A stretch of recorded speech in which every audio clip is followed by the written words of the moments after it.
Selamatkan dia. Jangan sampai jatuh ke tangan pendekar berwatak jahat.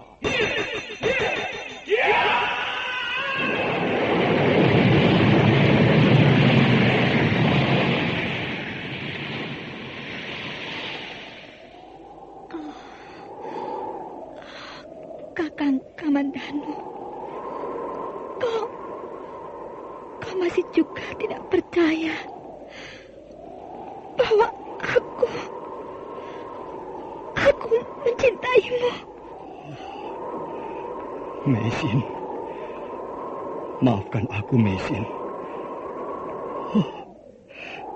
Meisin. Meisin!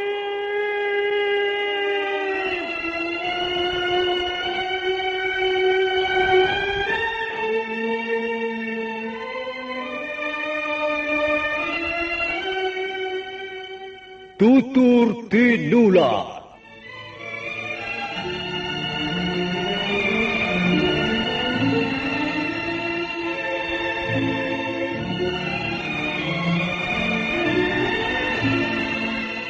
Sebuah sandiwara radio serial, produksi Sanggar Cerita dan teater Sanggar Prativi. Sebuah kisah dengan latar belakang sejarah runtuhnya Singasari dan berdirinya Kerajaan Majapahit.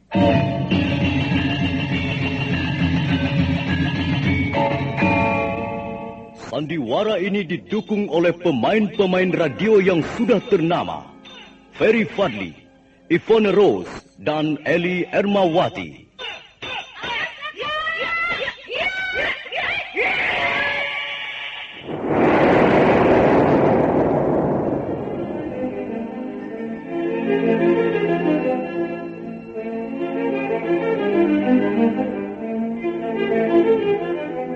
Naskah ditulis dan diolah oleh S. Tijab, hiasan musik dan sutradara C. Ispriyonoka.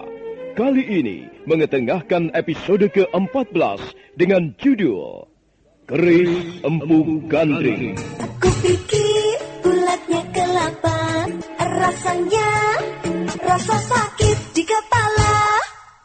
Itu sakit kepala. Bapak-bapak, ibu-ibu, man mau sia bingung, lamin pening otak, sakit isit, nyeri pang otot ke sendi, atau nyeri pang waktu haid, inom baik. Puyar obat sakit kepala cap siolas. Lamin putra putri sia sakit panas, puyar cap siolas bau saturin panas. Jadi, lamin pening otak garusia, inom. Puyar obat sakit kepala cap siolas. Puyar obat sakit kepala cap 19. Puyar obat sakit kepala cap 19. Produksi PT Irawan Jaya Agung Surabaya. Baca aturan pakai. Jika sakit berlanjut, hubungi dokter.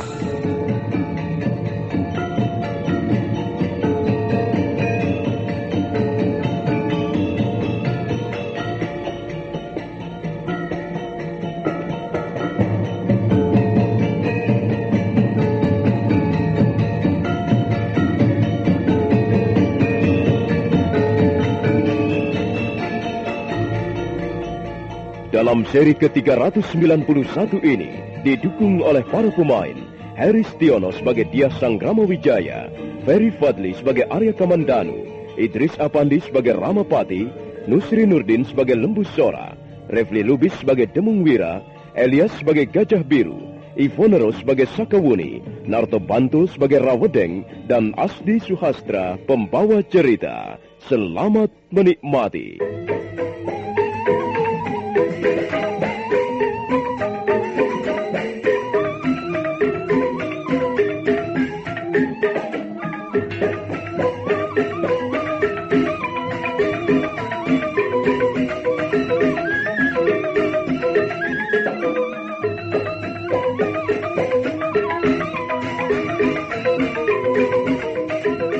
Hari itu, Sang Prabu Kertarajasa Jayawardana memimpin pertemuan di Balai Paseban Agung Istana Majapahit. Hadir dalam pertemuan itu Lembu Sora, Rekrian Demung Wira, Gajah Biru, Arya Kamandanu dan Sakawuni. Rekrian Mapatih Nambi duduk tepat di hadapan Sang Prabu. Sementara Sang Ramapati, Rawedeng, Rayuyu, Rapanca dan Rabanyak duduk di bagian sebelah kiri singgasana. Kurang lebih ada 200 orang penggawa kerajaan duduk merapat di bagian belakang. Sementara beberapa puluh orang prajurit Majapahit berjaga-jaga di depan Balai Paseban Agung dengan senjatanya masing-masing. Pertemuan itu baru saja membahas masalah kerusuhan yang terjadi di Istana Majapahit yang telah banyak menimbulkan kerugian. Dada Arya Kamandanu bergetar ketika mendengar Sang Ramapati menyebut-nyebut namanya. Walaupun belum begitu jelas, dia merasa telah difitnah.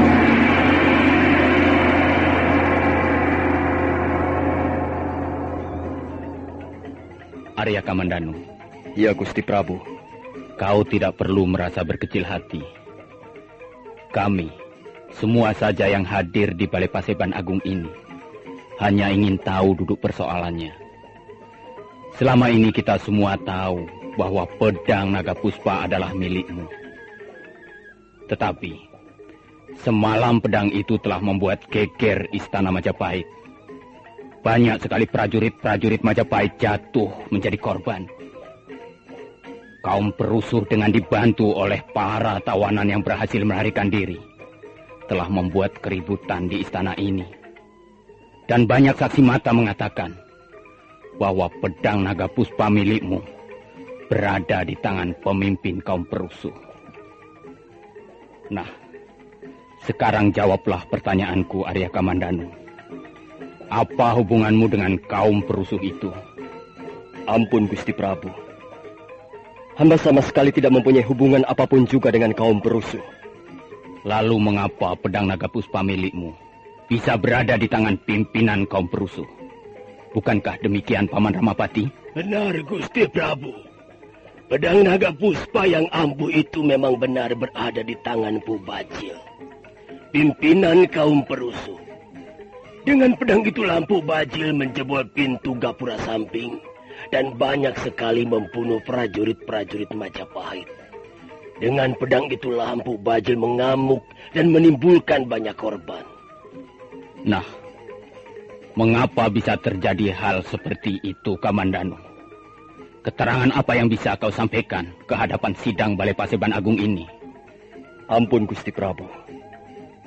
Memang benar pedang Naga Puspa berada di tangan Pu Bajil. Tapi bukan berarti hamba menjalin hubungan dengan pimpinan kaum perusuh. Beberapa waktu yang lalu, hamba sempat bertarung dengan pimpinan kaum perusuh itu. Dia berhasil mengalahkan hamba dan merebut pedang Naga Puspa. Sejak saat itu pedang Naga Puspa tidak berada di tangan hamba lagi. Justru sekarang ini hamba sedang berusaha untuk merebutnya kembali, Gusti Prabu. Demikianlah keterangan yang dapat hamba sampaikan. Nah, kita semua sudah mendengar penjelasan dari Arya Kamandanu. Sekarang persoalan ini aku lemparkan ke tengah-tengah Balai Paseban Agung. Ampun, Gusti Prabu. Hamba akan menyela bicara. Oh, silakan Paman Ramapati, silakan. Juga yang lain, jika ada yang ingin bicara, silakan saja. Pertemuan ini sifatnya terbuka. Ampun, Gusti Prabu. Sepertinya hamba belum bisa menerima penjelasan dari Arya Kamandanu. Ada hal-hal yang nampaknya cukup janggal. Selama ini Arya Kamandanu tidak pernah sowan dan bahkan tidak pernah terdengar beritanya. Selama ini kita tidak pernah tahu apa yang sedang dilakukannya di luar istana Majapahit. Sampai akhirnya terjadilah peristiwa semalam. Pu Bajil datang menyelamatkan Dewi Sambi, membobol pintu-pintu ruang tawanan dan mengajak lari sekitar 200 orang tawanan. Selanjutnya mereka membuat kerusuhan di sekitar istana Majapahit. Ketika mereka sedang terjepit, Pu Bajil dapat membobol pintu gapura samping dengan pedang Naga Puspa. Dan setelah mereka semuanya berhasil meloloskan diri, tiba-tiba Arya Kamandanu muncul kembali. Ampun, Gusti Prabu. Urutan-urutan peristiwa ini sepertinya tidak wajar. Bukan mustahil urut-urutan peristiwa ini direncanakan lebih dahulu. Dengan kata lain, Paman Ramapati tetap mencurigai bahwa Arya Kamandanu telah menjalin hubungan dengan kaum perusuh. Iya. Menurut pendapat hamba, Kecurigaan seperti ini adalah wajar, Gusti Prabu. Selama Arya Kamandanu belum dapat membuktikan bahwa dirinya bersih. Ampun, Gusti Prabu. Perkenankanlah hamba ikut bicara. Silakan, Paman Lembusora. Ampun, Gusti Prabu. Tidak sepantasnya kita mencurigai Arya Kamandanu. Kita semua tahu siapa Arya Kamandanu dan Nini Sakawuni. Mereka sudah berbuat banyak untuk Majapahit. Mereka beberapa kali terlibat dalam peperangan besar demi kejayaan Majapahit.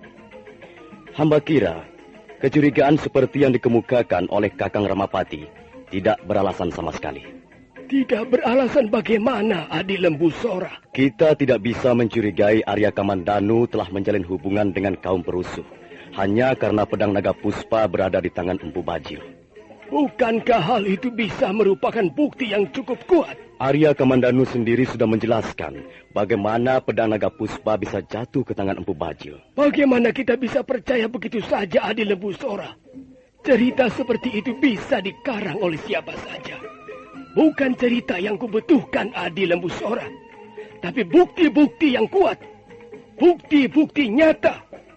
Sekarang dapatkah Adi Lembusora mengemukakan sebuah bukti yang kuat bahwa Arya Kamandanu benar-benar bersih? Bahwa Arya Kamandanu sama sekali tidak terlibat dengan komplotan kaum perusuh? Hayo katakan, kita semua akan mendengarkan. Memang, Kakang Ramapati, aku tidak akan bisa mengemukakan sebuah bukti yang cukup kuat untuk membersihkan Arya Kamandanu dari peristiwa kerusuhan ini. Tapi kau pun tidak akan bisa mengemukakan sebuah bukti yang kuat bahwa Arya Kamandanu terlibat. Ampun, Gusti Prabu. Hamba kira perdebatan seperti ini tidak akan ada manfaatnya. Hamba kira tidak ada perlunya hamba ikut bicara lagi. Hamba serahkan seluruhnya ke hadapan Gusti Prabu Kertarajasa Jayawardana. Terima kasih, Paman Ramapati. Sekarang, persoalan ini kukembalikan kepada Arya Kamandanu sendiri. Bagaimana, Arya Kamandanu? Aku ingin mendengar ketetapan hatimu. Ampun, Gusti Prabu. Hamba sudah mengatakan peristiwa yang sebenarnya. Tapi kalau memang Gusti Prabu masih kurang yakin dan masih ingin menguji kesetiaan hamba terhadap Majapahit, hamba tidak akan mundur. Apa maksudmu, Arya Kamandanu? Berilah hamba tugas untuk menumpas kaum perusuh itu. Dan kalau sampai hamba gagal menjalankan tugas ini, biarlah hamba dikucilkan. Biarlah hamba tidak kembali lagi ke Majapahit untuk selama-lamanya.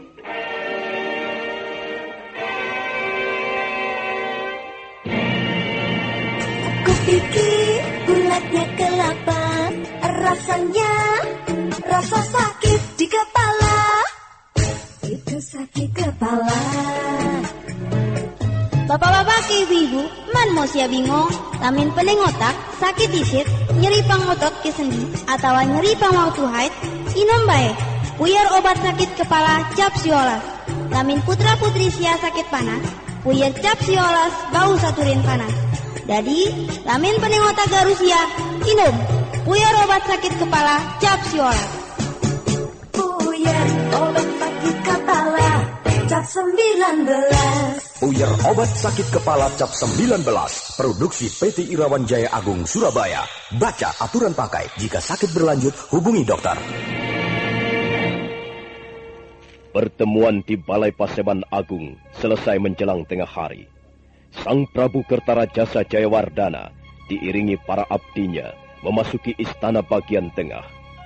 Balai Paseban Agung segera menjadi sunyi. Para penggawa istana bubaran dan kembali ke wismanya masing-masing. Demikian pula Arya Kamandanu dan Sakawuni.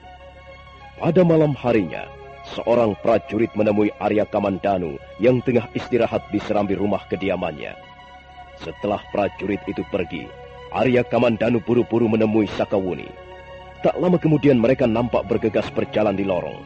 Di sebelah kanan Balai Paseban Agung, 2 orang prajurit jaga memberi hormat ketika mereka memasuki pintu gapura yang merupakan satu-satunya jalan menuju ke ruang pribadi raja.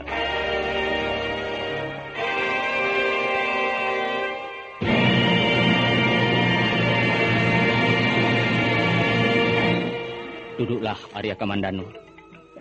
Silahkan duduk, Nini Sakawuni. Iya, Gusti Prabu.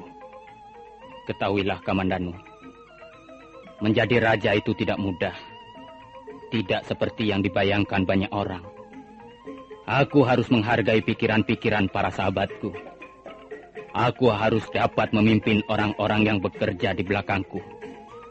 Aku harus bisa menjadi penengah sekaligus pengambil keputusan. Arya Kamandanu. Ya, Gusti. Kuharap pembicaraan kita di Balai Paseban Agung pagi tadi tidak mengganggu ketenangan pikiranmu. Jangan terlalu dimasukkan ke dalam hati. Kita semua tahu siapa Paman Ramapati. Beliau adalah sesepuh kita semua. Kita wajib menghormati beliau. Kita wajib menghargai beliau seperti orang tua kita sendiri. Karena itu, kuharap kau bisa memakluminya. Kamandanu, janganlah sakit hati. Kukira maksud Paman Ramapati cukup baik. Justru sekarang ini kau mendapat tantangan. Kau mengerti apa yang kumaksudkan, Kamandanu? Iya, Gusti. Hamba mengerti. Hamba memang pantas dicurigai. Karena itu hamba bertekad untuk membersihkan diri hamba dari peristiwa kerusuhan ini. Aku percaya kau cukup jujur, Kamandanu. Demikian pula kau, Nini Sakawuni. Kalian berdua adalah orang-orang yang sangat berjasa bagiku. Juga bagi pertumbuhan Majapahit ini. Dan aku masih sangat mengharapkan kalian tetap mau bekerja di Majapahit. Demikian pula tekad kami, Gusti Prabu. Kami akan tetap setia kepada Gusti Prabu dan Majapahit. Terima kasih, Nini Sakawuni. Terima kasih. Lalu bagaimana rencana kalian berdua? Kalau Gusti Prabu mengizinkan, kami akan segera berangkat menumpas kaum perusuh. Iya, Gusti Prabu. Kaum perusuh itu harus segera dibasmi agar tidak semakin merajalela. Kalau begitu, baiklah. Kalian bisa berangkat besok pagi. Dan kalian kuizinkan membawa prajurit-prajurit Majapahit yang terbaik. Terima kasih, Gusti Prabu. Terima kasih atas kemurahan hati Gusti Prabu. Kami mohon diri, Gusti Prabu. Kami akan segera mengadakan persiapan. Iya, Nini. Kalian berhati-hatilah di jalan. Apa yang akan kalian lakukan atas nama pemerintah Majapahit?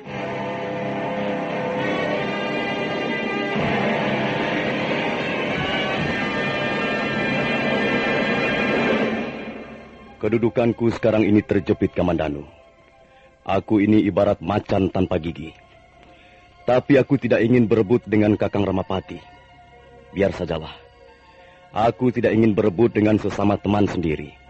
Maaf, Gusti Lembu Sora. Kalau Gusti Lembu Sora tidak mengambil sikap yang tegas, kedudukan Gusti akan semakin terjepit. Benar, Gusti. Hamba tahu Sang Ramapati itu orangnya sangat licik. Dia tidak segan-segan memfitnah teman sendiri. Dia tidak segan-segan menjegal sahabat sendiri. Demung Wira dan kau Gajah Biru. Kita harus bersikap jantan dan perwira. Karena kita adalah prajurit-prajurit. Sebelum ada bukti-bukti nyata, kita tidak bisa berbuat apa-apa. Karena tuduhan tanpa bukti adalah fitnah. Tapi Gusti, segala tindakan Sang Ramapati pada akhirnya selalu merugikan Gusti Lembu Sora. Iya, nampaknya Sang Ramapati berusaha untuk menjauhkan Gusti Lembu Sora dengan Sang Prabu. Apakah Gusti Lembu Sora tidak dapat merasakan hal itu? Dengar, Gajah Biru. Aku sudah sejak lama sekali menjadi penggawa kerajaan. Aku sudah kenyang makan garamnya tata pemerintahan. Di samping seorang panglima perang, aku juga mempunyai wawasan soal-soal tata negara. Sudah sejak lama aku mengikuti pertumbuhan dan perkembangan kerajaan-kerajaan hampir di seluruh Jawa Timur ini. Hampir 10 tahun lamanya aku mengikuti Sang Prabu Kertanegara. Sampai akhirnya Singasari jatuh. Selanjutnya, aku mengikuti menantu beliau, Dyah Sanggramawijaya, yang sekarang ini berkuasa di Majapahit. Rasanya itu sudah cukup, Gajah Biru. Dan kalian tidak perlu mengajari Lembu Sora. Karena ketahuilah, kita semua harus memandang Gusti Prabu sebagai panutan kita. Kita harus menghormati beliau. Dan kita harus menjunjung tinggi martabat Majapahit. Dan aku tidak ingin peristiwa Ranggalawe terulang kembali.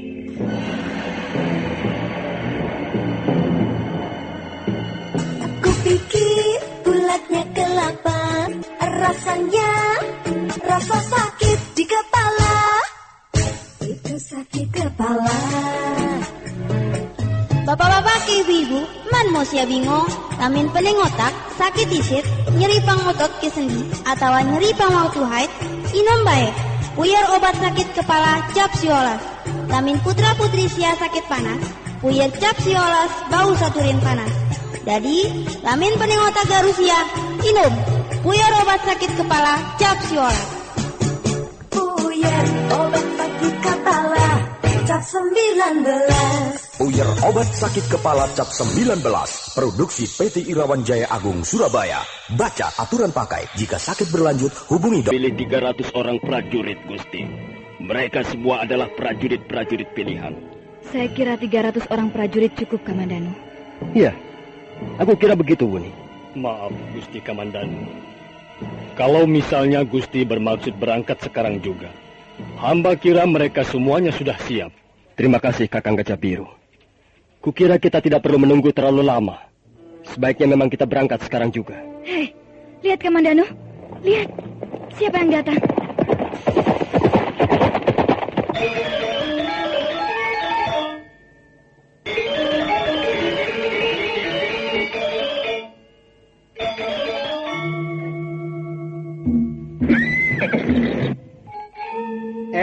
Apa yang kalian lakukan ini? Kalian tidak bisa berbuat seenaknya di istana ini. Apa yang kalian lakukan dengan prajurit-prajurit itu? Kami mengemban tugas langsung dari Sang Prabu, Rawedeng. Itu adalah urusanmu, Kamandan. Tapi kalian tidak bisa mengumpulkan prajurit-prajurit pilihan dan membawanya mereka keluar dari istana Majapahit. Keamanan istana lebih penting. Rawedeng, bukan kau yang harus memutuskan segala sesuatunya. Tapi Gusti Prabu, kalau kami mengumpulkan prajurit-prajurit inti, hal itu juga karena kami menjalankan amanat Gusti Prabu. Kami sama sekali tidak berbuat sekehendak hati kami sendiri. Cemowira, kami pun sedang menjalankan amanat Gusti Prabu. Kami harus menjaga keamanan seluruh istana. Dan kami membutuhkan prajurit-prajurit pilihan. Kau tidak berhak melarang kami, Rawedeng. Apa katamu, Gajah Biru? Kami tidak berhak? Dengar, kalian tidak bisa membawa prajurit-prajurit pilihan itu. Kalau kalian masih nekat, aku akan melaporkannya pada Gusti Ramapati.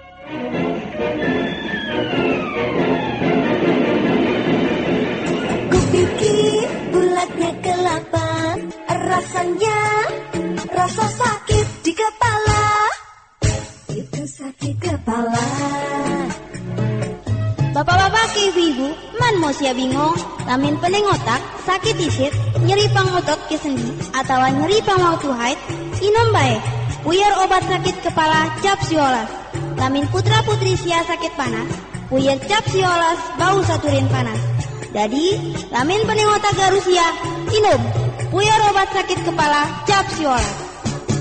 Puyar obat sakit kepala cap 19. Puyar obat sakit kepala cap 19.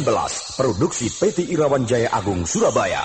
Baca aturan pakai. Jika sakit berlanjut, hubungi dokter. Suasana di tepi alun-alun Istana Majapahit menjadi tegang. Rawedeng tetap kukuh pada pendiriannya. Dia melarang keras Arya Kamandanu membawa prajurit-prajurit pilihan keluar dari Istana Majapahit. Pada saat ketegangan semakin memuncak, muncullah Lembu Sora.